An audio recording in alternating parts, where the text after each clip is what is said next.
আজ গেছিলাম park street Rathyatra উৎসবে। আর এটা হচ্ছে 53তম কলকাতার রথযাত্রা উৎসব চলছে পার্ক স্ট্রিটে। আর সেখানে চলে গেছি কোনো কিছু ভাবনা চিন্তা ছাড়াই।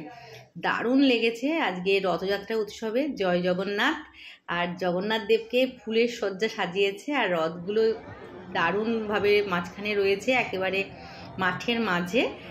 3টে রথ একদম মাঠের মাঝে রয়েছে, আর সবাই এই রথগুলোকে প্রদক্ষিণ করছে, হাতে মালা দিয়ে দিচ্ছে ইস্কনের মন্দির থেকে। আর ভালো লাগলো বেশ, আমিও মহামন্ত্র জপ করলাম, দারুণ লাগলো। বন মহোৎসব মেলাও চলছে, সমস্ত গাছ এনে রাখা হয়েছে, যেই গাছগুলোকে বিক্রিও করা হচ্ছে বা দান করা হবে বা লাগানো হবে।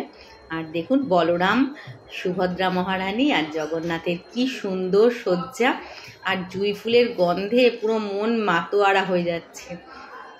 2 রকমের ডালাও বিক্রি হচ্ছে, যেটা দিয়ে আমরা পুজো দিয়েছিলাম। আর সেখানে কি সুন্দর একটা জুঁই ফুলের মালা আর সমস্ত তুলসী পাতা ফল দিয়ে ডালা সাজানো হয়েছে।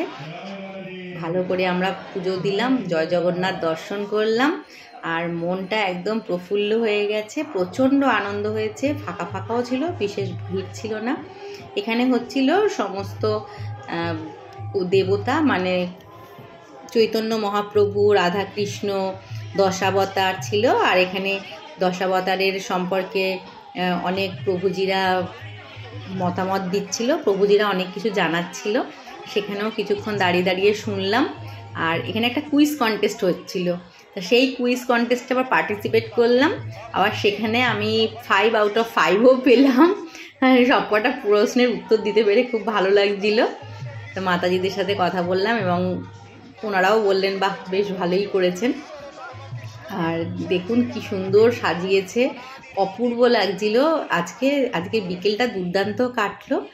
আর জগন্নাথ দেব তো খুব কৃপালু, সেজন্য জগন্নাথ দেব সবাইকেই কৃপা করবেন। সবাই সুস্থ থাকুন, ভালো থাকুন। এখানে প্রভুজি সমস্ত জিনিস বোঝাচ্ছেন, সমস্ত দেবতা দশাবতার সম্পর্কে বোঝাচ্ছেন আমাদেরকে। আর এখানে হচ্ছে প্রসাদও বিতরণ হচ্ছিল, মহাভোগ বিতরণ হচ্ছিল, সেগুলো আমরা কিনে নিয়ে এসেছি বাড়িতে সবাইকে দেব বলে। আর খাজাও বিক্রি হচ্ছিল, খাজাগুলো খুব ভালো ছিল, খিচুড়িও খুব ভালো ছিল। খুব সুন্দর, খুব আনন্দে কাটলো। আর এখানে কিন্তু এই স্টেজে খুব গান হচ্ছিল, আর এই স্টেজে কিন্তু 2 বছর আগে আমার মেয়েরাও পারফর্ম করেছে, ওডিসি ডান্স করেছিল। এখন আমরা গিয়ে দেখলাম গান হচ্ছে, আর গান কীর্তন হচ্ছে, খুব ভালো লাগলো কীর্তন শুনে। আর এই প্রথমে যখন আমরা গেছিলাম তখন 4:30টার সময় ওপেন হয় আর কি, তখন বন্ধই ছিল। আর দেখুন দূর থেকে রথগুলোকে সাজানো হয়েছে। হলুদ রথটা জগন্নাথ দেবের, মাঝখানের রথটা সুভদ্রা মহারানীর, আর তারপরেরটা হচ্ছে বলরামের রথ। আর এখানে সবাই বসে বসে এখানেও নাম সংকীর্তন করছে। প্রচুর বড় এরিয়া জুড়ে এই রথযাত্রা উৎসবে সবাই যোগদান করছে একে একে। 7 তারিখ থেকে 15 তারিখ অবধি হবে। যদি আপনারা সোমবার অবধি, সোমবারের মধ্যে যদি আপনারা এসে দেখে যান তাহলে দেখতে পারবেন। বাইরে অনেক আইসক্রিম আর ফুচকার দোকান ছিল।